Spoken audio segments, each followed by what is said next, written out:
I hit 5 IEDs. He had a massive cane.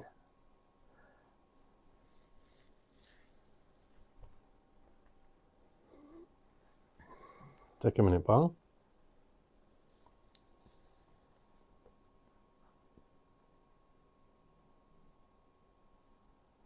You all right? So, well, obviously, when you was out there, and that, what was like your most memorable, sort of unforgettable things? Because like throughout all the bad that happened, obviously, you will have had. There will be that I'll good do bits. both. So I'll do the funniest. I would say the funniest. Let me think. When we went out on tour, it was a winter tour. So we ended up doing Christmas out there. What, in Afghan? Yeah. So we were based at Bastion, but out of Bastion 3, which there's obviously Bastion 1, Bastion 2, Bastion 3, so it's sections of Bastion. They made Bastion 3 pretty much for us when we started up. So it were fairly new, and we ended up getting parcels and that sent out to us, obviously from his family and that back home. And the lads, we all decided to dress up for Christmas, and we ended up doing stupid events. We made his own like obstacle course, and lads were dressed up as Teletubbies and Blobby and Santa and naughty little elves, and do you know what I mean? It were a point where it were a laugh. Do you know what I mean? It were fun. Especially that time of year, you've got to make some of it, haven't you? Because it's an hard time of year to be away from your family. Well, you looked at it like this. It were Christmas, but through day it were, I don't know, 40, 45 degrees. Yeah, still disgusting. Hot. At night, it dropped down to like -9, -10. It's mad, that, isn't it? Freezing. Absolutely freezing. How it can go from that extreme to that extreme. Absolutely freezing. So that's, I've got to say that's probably one of the funniest things we've done. Moving on to probably the worst was that route that I said when we went to that US camp with Elim. We had ration packs. Now in these ration packs, there was some shit food, mate. There was some proper shit food. You had odd boily sweets, and when you sucked on them, they cut all your mouth, and they were audible. You had dry biscuits in there that make you not good at toilet. They're basically just ration packs to block you up. That's pretty much it. Dry biscuits in 45-degree heat. So dry biscuits and stuff like that, and we knew that we weren't going to be out for a lengthy period of time. 9 out of 10 we'd hit a fob. We'd do his drop. We'd either come back that same day, or we'd stay for a couple of days and then come back. Obviously 9 out of 10 there were food and stuff like that already at that fob. So it were mainly a just in case we needed to stay out, or is that sometimes like if you hit contact and you're pinned in and you just essentials, you know what I mean? You've got to carry a certain length of food and stuff like that for a just in case. And what we used to do is they call it a cupola. So a cupola is something that on top of your vehicle is where you stand through when you're doing your sentry type stuff. And what we used to do is we used to get food that we didn't like, and you used to get all little kids running in front of us. You know, when you were like just crawling in your machines, they used to run in front of machines, and they used to give that sign all the time. And what we used to do is we used to throw what we didn't like Well, 9 out of 10, it were 90% at ration park. There were only certain things that you liked, even down to, there used to be Yorkie bars, but they weren't like long Yorkie bars, they were just like little squares. They were that old that the chocolate would be white. Oh, and it's all sugared up and When it's all... yeah. So it weren't chocolate, it weren't like brown chocolate like it should have been. Because they were that old, they were white. And this certain day when we were going down to that American site, we threw a load of stuff out. Mm. And what you used to get you could tell that they were slightly older. So you used to get your little kids that used to run in front, beg for stuff. And then you used to get your teenagers, your more mature people. They used to sit and watch. So they used to get eye and stuff like that, and they used to throw rocks and stuff, and pretty much like a teenager would do. Mm. You're in their country at the end of the day. You're not wanted there. Do you know what I mean? So this specific day, I threw my ration pack out, and I kept the good stuff till last. Well, there was this little lass, and she must have been, I'd say, maybe 3, 3, 4. Yeah, maybe four. She could walk. Do you know what I mean? Like our doll sort of thing. Yeah. So you're looking at maybe 4 to 5 year old, and she didn't end up getting none. And I threw out them boiler sweets. Well, sweets to them. Yeah. Sweets to them are mega. Do you know what I mean? And I threw them out at Capola, and she picked them up, and then one of them lads, he had a massive cane.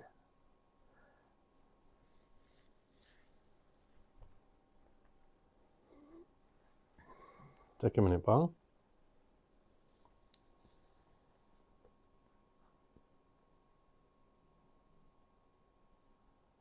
You alright?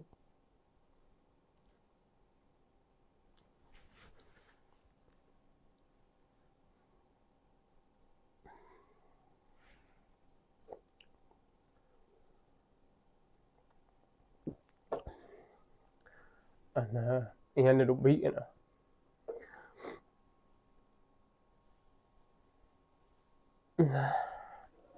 What, just to take the sweets and stuff off, or what or because she took the sweets from you? From me.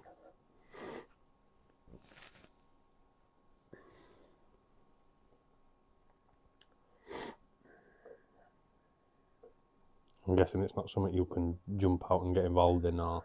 To be fair, I did, but I didn't. I regret that was my dream. I think I regretted not doing something that I should have done. I suppose the hard thing for you though is, if you jump out and give him a good kicking or something, it's your head on the chopping block then, innit? They're not governed like you are they? Do you know what I mean? It's, yeah, you're there to fight, but you've still got a rule book, haven't you? Yeah, I'd have got done. Yeah, that's what I mean. 110% I'd have got done. I got told to get back in. So yeah, that were my hardest. I can imagine it was hard, mate, but like you say, it's sadly for you, it's not something you can. It's not your fault either. That's the sort of people they are. It's doing that. It's yeah. We hard out. It was just something that I just regretted doing. If I could go back, would I have done it? Yeah, 9 out of 10 I probably would have. Well, got out and yeah, I'd have probably finished him. Just get him a good. Yeah, we hard out. Yeah. Right, so we'll move on. Obviously, after you'd done all your tours, and then obviously you decided to leave. Yep. Obviously you called it a day with the forces. What was it like coming from? Because obviously, like when you come back, you still stayed on bases, didn't you? And like, so then coming back to like like you say, like a normal civilian life and adjusting.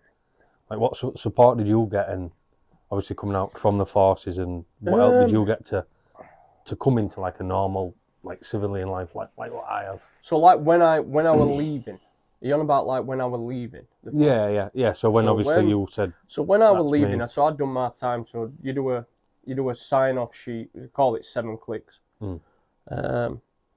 It's pretty much handing your notice in, and you get 12 months. Right. Depending on how long you're done, depends on what you end up receiving. Right. So when I'd done, just call it 11 years. I don't know to exact. It will close like 10 and a half or something. They give you like a grant. Now I had 3 lots of £2,000 grants. So that's not cash. That's like tokens, basically. Easiest way to explain it's like a token. You get a book, or you get like a website where you can go and choose courses to do with these tokens. So that could be anything from like an electrician course, or a joinery course, or painter and decorator course. I chose, to be fair, I didn't really know what I wanted to do when I come out. My trade was a driver, so I can drive pretty much anything. Yeah. I've got a license to drive pretty much anything. But when I was sat in my office, and one of the lads turned around and said, "Oh, I might look at this," and it were overhead line engineer, pretty much doing electrification projects throughout the country for trains. And he turned around and he went, "I can't do it." I said, "Why? What's up?" "I'm deaf in one ear. They won't let me do it." I was like, "Well, I've got 3 tokens. I might do it." Pay were good. It advertised how much it were salary wise and stuff like that. I says, "Oh, I'm going to use one of them tokens for it," because you get 3, and it's one of them. I see it as, if you land a job, are you going to have time to do other 2 tokens? Yeah. So I says, "Oh, I'll do that for my first token." I was pretty much set my own boat. I only had a couple of people hire that were in charge of me. I were running QM's department pretty much vehicles wise. So I sat in an office and hired in vehicles for people to go on courses, sort out vehicles if anybody needed welfare or all that. Do you know what I mean? And the only person really that were in charge of me were my NTWO, which is fairly high up, and then above him were QM camp. So he's also very high up. Do you know what I mean? Chief. Big chief. So yeah, it were. I just says, "Oh look, I want to do this course." "Yeah, go on, get you sent off." Do you know what I mean? So I did the course. It was a week long. And then that's pretty much how it works. You fill out some paperwork, you do the course, and then you wait until you leave. That's it. That's all the support I got from even being in to when I left. Did I have a phone call when I left? You're just a number, mate. As soon as you are done, they don't want to know what to do with you. Not a single thing. Surprising that, isn't it? Because obviously everything you give, you go out, you risk your life, you do it all, and it's not. Yeah, they pay for a course, but then it's like, there's your course, there's your job, see you later. Yeah, it's disappointing in a way that you've sacrificed so much to a point where you leave and they're not even bothered. You know what I mean? That's why so many people's on streets, they get out, they can't find a job. They don't even like, if it were me, why not ring up in 4 months' time, 3 months' time, and go, are you finding it? How are you finding it in Civvy Street? Everything all right? How are you getting on? How are you getting on? How's the job going? That Yeah. sort of thing. To the point of maybe they're not all right. Maybe they could turn around and go, would you want to join back up? So you think about it, in 4 months' time, if I left and I didn't have no job, I was skint, no money. Sofa surfing or homeless or, you know what I Yeah, mean? so instead of hitting streets, because he can't fund anything, or he left and everything went peaked on with his family or his relationship or whatever, or he thought it was wrong choice in leaving, or even just to give him that stability, that option to be like, for example, me, hey, up Matt, how's things? Have you got a job yet, mate? No, I haven't, no. What, how's your accommodation wise? Oh, I'm living on streets. Right, come up to office, or we'll send somebody down to come pick you up. Tell me where you are, we'll come pick you up. We'll have a talk, and do you fancy joining back up? It's over a yeah or no question, isn't it? Well, yeah, I'll join it's back straight. up. Or no, I don't really want to join back up. Right, well, go and see such and such a person, and set them something. The military is a massive organisation. They could quite easily put somebody in some sort of have a company that can help. Yeah. Do you know what I mean? That's all of them need. It's Just to help. It's surprising though. Like obviously, like you've got to give that like 12-month sort of like notice period, haven't you?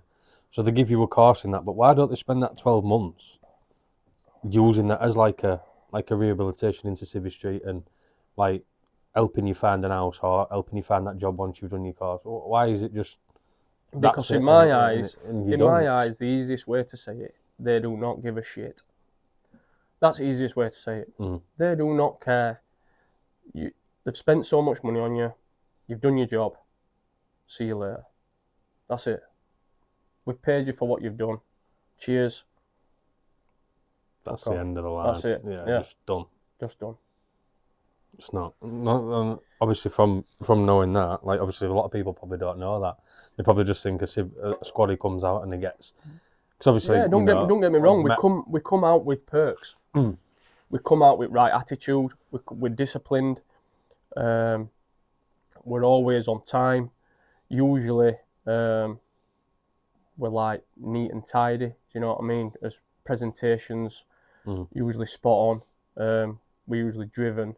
So that's why people like to employ ex-squaddies. Because you come from a very structured... Because we come from a structured background. Isn't it? Do you know what I mean? When you're waking up at 7:30 every single morning, you're shaving every single morning, you're parading every single morning to make sure that everything's right. Somebody's going to be looking and picking something up on you. Do you know what I mean? You're getting inspected every morning. So your standards has got to be at a level where you need to be good. You need to have that OCD about yourself. I mean, to be fair, I have seen it firsthand because I've done work on military bases myself, and when you watch them, like you say, they come out and if something's wrong, I've seen people get down and do this or run around this and for being late and stuff. Do you know what I mean? But even that, like down to your room, like we used to have, they called it Z accommodation. So it was just like a little mini flat with a shower and a sink in it and a toilet. But even down to like a sink, I used to have razor, pack of razor blades at side, all in a line, all to edge of my sink. Toothbrush, all in a line, edge of my sink. Toothpaste. And then the other side, I used to have a row of shower gel, a row of shampoo, and it's a row of, what other stuff I used to have? What do you have shampoo for? I used to have hair then. But yeah, you used to open as wardrobe.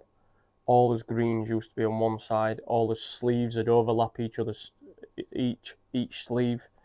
They all used to be pressed, so they all had lines in them.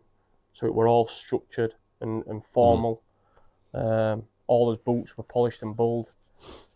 As remotes on his telly and his wires were all hidden, and so somebody would come into that room and inspect it, and if you hadn't cleaned that room or there's dust or there's stuff about you're getting done for it. One way or another, your room's getting flipped, and it's all getting like not smashed up, but messed up, spun upside down, and you've got to put it back. And guess what? In about 2 hours, they're coming back to have another look. So it's something where for a company to employ an ex-squaddy, it's good for them because they already start with that structure that they want in their employees. Having that right attitude straight away, isn't it? But it doesn't always work out for people. People always just don't walk into a job. Like I was lucky, so when I left the forces, I ended up doing that first course that I did. So I joined the railway doing the overhead lines, and as soon as I finished that course, I had a phone call about a month after. We've got a job for you if you're interested. I'm only taking on ex-military, and that's the specific words that he said to me. I'm only taking on ex-military. I says, oh, all right, no worries. When can you start? I said, bloody hell, pal. I said, I've still got like 7 months of still being in forces. Oh, I need you as soon as. So that's also a problem. If you've got 12 months to still stay in forces, what do you do in that time? Like, you just stay on base and you stay on base. You're meant to just do courses. Right. That's what you're specifically meant to do. And sort of like de-kit, get rid of all your uniforms and stuff like that. Certain stages throughout that 12 months, you do a de-kit. You get rid of your 1157. An 1157 is just basically a ticket with all your uniform and stuff like that on that you've got to unback, like your respirators, your body armour and stuff like that. So when he turned around and said like, well, sorry, but I need you like next week. That job were a really good job, a really good opportunity to jump straight into work. Which then becomes a missed opportunity, doesn't it? Yeah, don't get me wrong. It were 3 times the amount of money that I won on in forces. So why would I not want to take that job? Do you know what I mean? I've risked my life doing A, B, C, and D, and I'm getting triple money for just tipping up to work and working. Do you know what I mean? Yeah. So in my eyes, obviously I had a word with rank structure, and I ended up being able to do both. I just worked weekends on the rail until my time were up. Yeah. And then I worked through week doing obviously military. But if you don't do it, if you don't go through right procedures, you can get done for it. Yeah, the sort of leaving too quick. Yeah, no, it's the class is like there's a certain word for it. I don't know the word. And it's basically where you're doing 2 jobs and not informing military. You're not meant to do it unless it's signed off by certain people. But yeah, so when I left, that's pretty much what I did. But for support wise, there's none. Nothing. No. You've got your Red Cross and stuff like that, and if you do have problems, there's people for you to ring and stuff like that. But how I look at it is, should we have to do that? Should we have to ring somebody up and say we're struggling?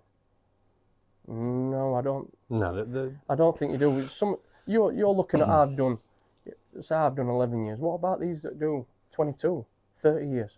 It's a long time, isn't it? It's majority of your adult life, isn't it? All they know is that. All they know is that. If you look at an infantry soldier, a para, that joins specifically para regiment from 16-year-old, if he does 24 years as a para, infantry based, when he gets out, if he don't do the right courses, if he don't find the right job, what is he going to do? All he knows is what paras do. Jumping out of planes, jumping into contact, jumping into places that are dangerous. He's moving to a totally different world.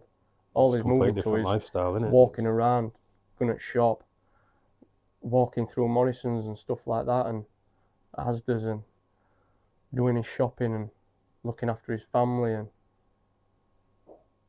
if he doesn't find that job, he's fucked. Mm. If he doesn't, what about if he does these courses? He does 3 courses, uses his credits for three things. He joins it and he don't like it. Then what? He didn't get on doing electrics. He didn't like it. He didn't like doing joinery. Should he be forced to do a job that he don't like to do? Not No. really. No, he shouldn't. Should No, he? should he? No, should he? But sort of, you don't. But what's he gonna do now? You Because don't have a all his lot of tokens. time, do you? No, because all his tokens are run out. You get a length of time that you need to use them tokens for when you've left army, which is, I think, is bull. Because we've done our time. So why should I have a time lapse on when I can use them credits? Mm. Do you get what I mean? Yeah, because it's sort of rushing you into like you say, yeah, potentially something you yeah. So you don't even enjoy. Out of my 3 tokens, I use 1 token. So I still technically had 2 tokens. Mm. When COVID hit, nobody were taking any courses on because at 2 meter rule and stuff like that. I rang up. I wanted to do an electrician's course. I wanted to use my 2 tokens, which I could, join them 2 tokens up, which made it to $4,000 in tokens, and I wanted to be an electrician. By the time COVID hit, my tokens had run out. As in, by the time COVID ended, my tokens had run out. And I could not do that course. So, I mean, it should be honoured because that's sort of So out why- of your control, isn't it? Yeah, but it's not just that. Like I said, you've done your time. You've earned them tickets. Mm. So why can't they just turn around and go, right, you've got 3 tickets. I've used a ticket. You can use them tickets whenever you want to use them tickets. So they should be kept available though, because That's exactly like you've what I gone mean. into railway though, and you've obviously enjoyed it because you've stayed in railway, haven't you? Do you know what I mean? But then them tickets, you could go from just being a normal railway worker, and work could go, oh well, if you get this ticket, you can go higher up. So then you could have used that token. Yeah, of course, yeah. It's to not. progress, It's to not progress. just there's 3 tokens, do 3 different courses and see what you like. Yeah. If you find one, like you say, you can use that as. Yeah, of course you can. as your You can progression, advance can't it. You you? can It's- advance yourself. Mm. Yeah, of course So you they could. should always be available for that. Yeah, if they turned around and said, look, if you get such and such a course and we can move you up, for example, project manager. If you get your project management ticket, we'll put you as a junior entry as a project manager. Then that opens another door for you. It just helps you progress as a person. Yeah, of course it doesn't does. But it's not just that. It's like if you haven't got access to them tickets and they're on a time lapse, how do you know what? I think mine ran out after 5 years of being in forces. You don't know technically if you like that job straight away. No. I might do 2 years on railway, then be like, I don't really want to do this job. They're sending me away all the time. I was down at Wales for 2 years. You become sick of the lifestyle, don't you? So it's like, do I want to work away all the time, away from my family? I left army for the reason of they're sending me away all the time. I've got a family, I've got children. Do I want to be away? No. But I've got to do 2 years down at fucking Wales. So it's one of them where I personally think there should be no time lapse. No, they shouldn't. I agree with Should you be on no that time one. lapse. No. So, not a chance. Right, so what inspired and pushed you to start this though? PTSD to par? PTSD to par. Because obviously it's been sort of... Yeah. What's it been the last month, hasn't it? I think. Yeah, I've since- thought about it for last month. I've been probably the most active in the last maybe 2 weeks. Everything that we've talked about, you can clearly tell that I am not the only one that's going through what I've been through. Some people have that daily. They have that daily. So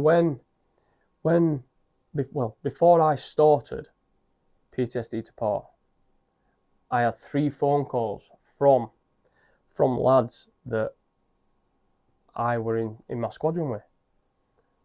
I'm talking not just like normal Lance Jacks, full screw sergeants. I'm talking high officers. I'm talking officer level, ringing me up. How's things, pal? How are you? Yeah, I'm all right, mate. How are you? I'm struggling. Why? I can't go out on a Monday. Bin men day. Loud bangs sets my anxiety off. Firework day. Fireworks are going off. It's affecting me. I'm having flashbacks. I'm going all hot and sweaty. I'm having to sit in a corner knowing that he's all right because he's in a corner. Things where I had a message not long ago from one of the lads. This were at 1 o'clock in the morning. What you doing? Obviously I didn't reply, I was in bed. What you doing? I need your help. I think I'm losing my head. Is that normal? It's not normal, is it? But they need help, and it's something that I've thought how can I help the best way that I can. And in my personal opinion, I went through a little bit of a rough patch. My dad turned around and he says, come on, we're going to driving range.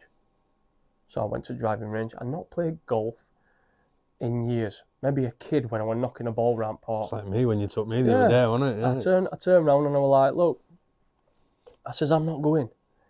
He says, you're coming. I says, nah. I says, I'm just going to stay at home.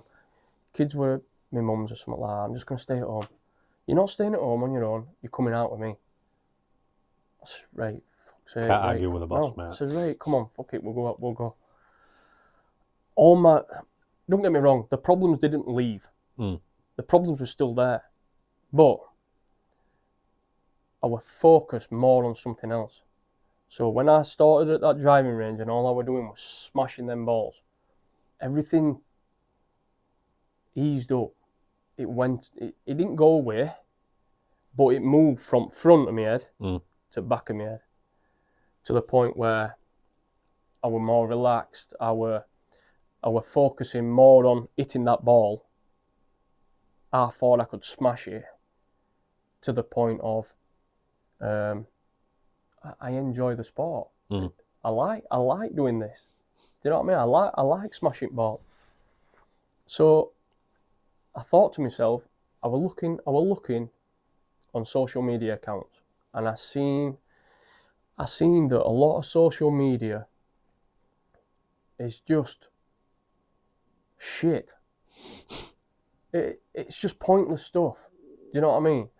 And I just thought to myself, well, why can't I use social media, massive platforms worldwide, to have a purpose behind something? Yeah. And not just for looking at videos, not just for looking at videos and scrolling posting up and down, what they've made for tea and all that shit. What they're making for dinner, and oh look, I've fell down a hole. How fun is that? Do you know what I mean?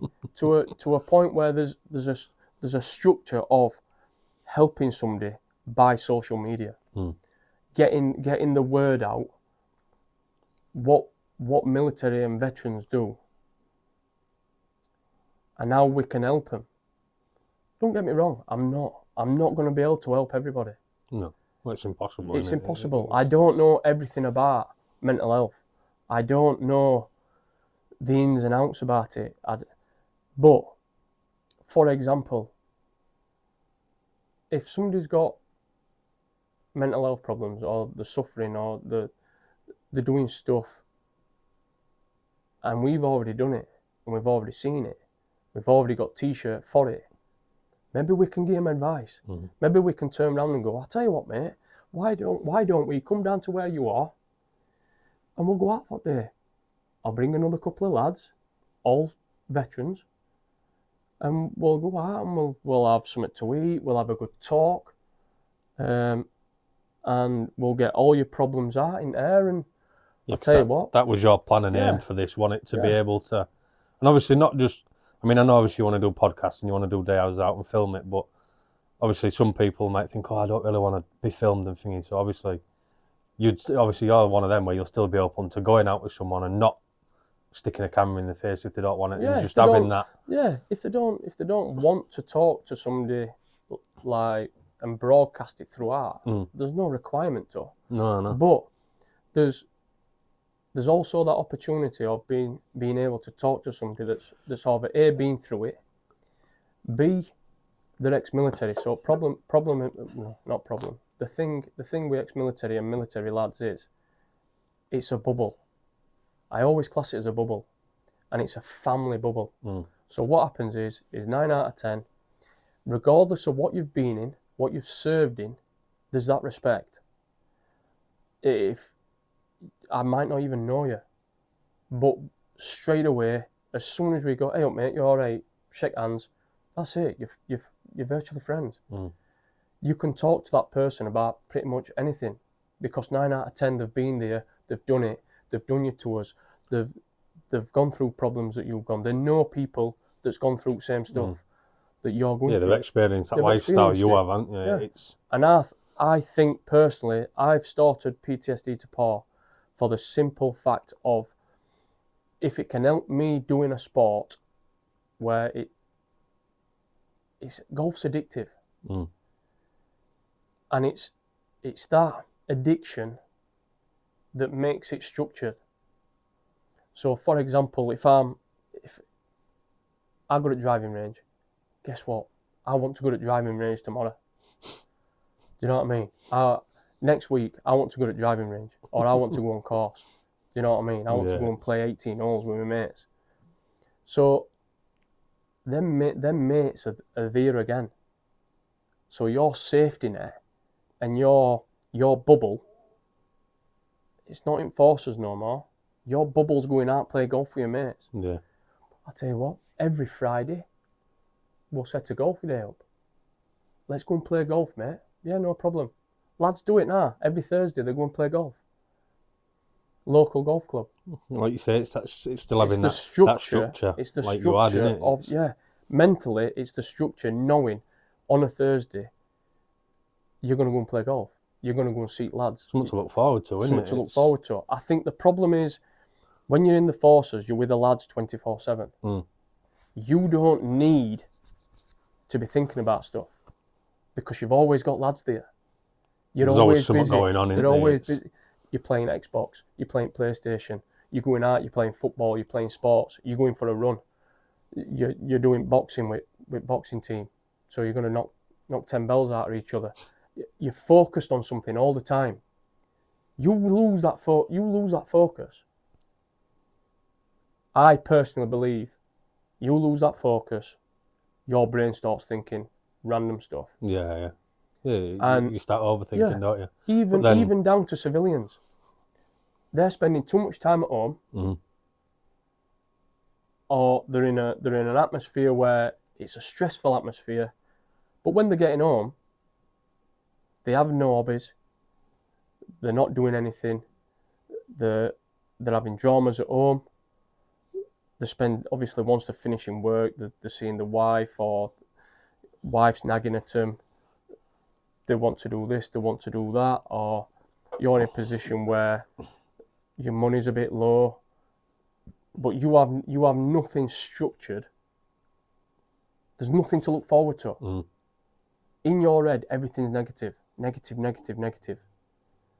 So my goal is to get all that negative into something positive, to where lads can meet up, go for a drink. They don't necessarily need to play golf, but they can meet up, have a drink. They can have something to eat, or just what you're on with, just a text message. Get a couple of WhatsApp groups fired about.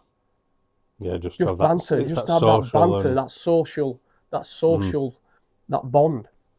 It is though, like when I come down to golf with you, you've got your balls on. I stood there, and after about 5 minutes, I thought, I've got to smash a ball, mate. Yeah. You know what I mean? I've not played golf for 20 years. You know what I mean? And so it's you're in a driving range, and it's one of them things where you think, well, let's get a ball. Let's see if it can change my head. It was a good laugh, though, wasn't it? It was good laugh. Watching the head of that club go 100 yards down course. Yeah. Obviously, on one of my videos, it's we snap an head off an hybrid or a 3-wood or whichever club it were. So it's one of them where I personally believe my goal is to help as many veterans, even civilians, if they've still got the same problems. I believe mental health there's different categories of mental health, to the point where you don't need to go to war and you don't need to have done stuff to have mental health. No, mental health is just an illness. That's all it is. There's loads of ways to cope with it. You can Google it, for example. There's medication and stuff that you can take. Do I believe in medication and stuff? No. I believe that, don't get me wrong, doctors prescribe it, then they know what they're doing. That's just my personal view of, if you take medication, is it masking your problem? Yeah, it's a mask. You know I take it, don't you? Yeah, of course I take it. But it is only a mask, do you know what I mean? So it don't cure it, because if I stop taking it, all my issues come back. So the problem, the problem of masking it is, I believe the human body is designed to, when you take something, for example, a painkiller. If you take a painkiller for a headache, but you normally keep taking painkillers, your body will be designed to, you'll need more painkillers to get rid of that headache. Next week, you're going to need more painkillers to get rid of that headache, because your body's adapting to the medication that you're on. Yeah, it just becomes used so to you it, need more, and you need more, and you need more. Instead of it's a tolerance, isn't it? It's a tolerance, yeah. Your body, like, it'll need more to mask it. In my personal opinion, would I advise doing it? No. Would I try and find something else prior to that? Yeah, maybe go out, maybe come out with lads, maybe go on a golfing day, maybe meet up, have a chat. See, just what you got to lose? You've got nothing to lose. To a point where, could it sort you out? Yeah, it could probably sort you out. It'll not work for everybody. Don't get me wrong. No, everybody's different, aren't they? Everybody's wired up different. But is it something that the opportunity is there to do it? And that's why I've started PTSD to Par. Obviously, for anybody who's watched this all the way through, it's been a good bit. How can anybody support you? Obviously, like, share and subscribe and push it out as far as they can. But obviously, if there's anything else they can do for you to supporting wise, is, I believe, is all about getting the word out. It's, if you don't know it's there, how are people going to be able to use it? Not only that, obviously you've seen on his videos and stuff like that we do, getting people involved by talking and getting people in. I've started doing giveaways and trying to get people into golf and stuff like that, and having a laugh, and even down to doing forfeits to make people laugh. Do you know what I mean?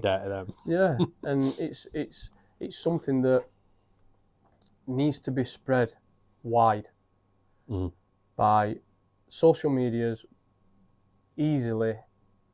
The easiest way, isn't it? Easiest way to get something out and to get as point across. Support wise, we would take anything. Whatever anybody over wants to give advice, they've been through stuff, or they know people that's gone through stuff, or they want to donate something to it, or anything. We'll take anything.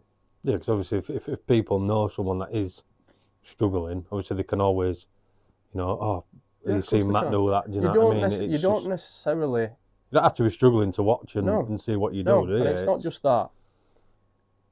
If you're too shy, or in your head you don't want to speak about it, or you want to speak about it but privately sort of privately, yeah. You can quite easily make an account with a made-up name. Set every single anonymous person. Send every single problem that you've got, and we'll try and sort it out. If I can't help, or I don't know the answer, I will find somebody that does. Yeah. It's as simple as that. There's plenty of people out there that are willing to help. I had a message the other day by somebody that deals with loads of trauma. Sent me a contact details. If you've got anybody that needs help with certain stuff and you don't know what you're doing, give me a call. I'll be more than happy to help you. Free of charge, not a problem. See, that's the thing. Obviously, the further you go on, you'll build like that. Further, yeah, that database of that community. where you can You say, don't necessarily need to go to doctors to go and let's to get go you and to this tell you person your because problems. they know what they're doing. So it's that's my goal. I want to be going round helping people that's got problems, setting events up, setting days out, going onto courses, knocking a ball about, making event days where everybody just meets up, has something to drink, has a coffee, or just general socialising. It could be getting out and about, it could be all over. It could be all over the world. I'm not even bothered. Do you know what I mean? Americans. How many Americans I've had message me? I like That's what you're doing. definitely an in it. Yeah. Like, someone get us some flights. Yeah. It's like I've had people wanting to do videos with me in America. I've had people that want me to go up to Scotland. I've had people that want me to go, pro golfers that want me to go down south to do a couple of coaching days, just to get that content out. That a pro golfer struggling with mental health, he wants me to come down. We'll have a chat. We'll have a talk. But that just shows, doesn't it? No matter It's not just where military. you come from in life. It's like obviously yours is. You did yours for like the veterans and stuff, because obviously that's your life, like what you've done in it. But it just shows that no matter if you've got 20 million quid or 20 quid, it can get you either way, can't it? Of course it can. Of course it can. It's not a limited thing, is it? But so it's one of them. That's my goal. That's my target. Faster I do it, more doors open. I'm in contact with a couple of golfing clubs, top end golfing clubs. More doors that open, I believe, more help I'll end up receiving. So yeah, that's. And obviously, at the minute you're setting it up as a proper charity as well. I am trying. So I am trying at the minute to fill out paperwork and stuff like that to make it a proper legitimate company, proper charity. That'll open more doors as That'll well. open more doors as well for companies. It shows people like the genuine side of it. Does, yeah, of course it does. Yeah, well, that's so your podcast done, mate. The thing I'm going to be looking at now is I've led by example. So, which is what we spoke about, didn't we? Which is what we spoke about. So I'm going to be. This is podcast 1.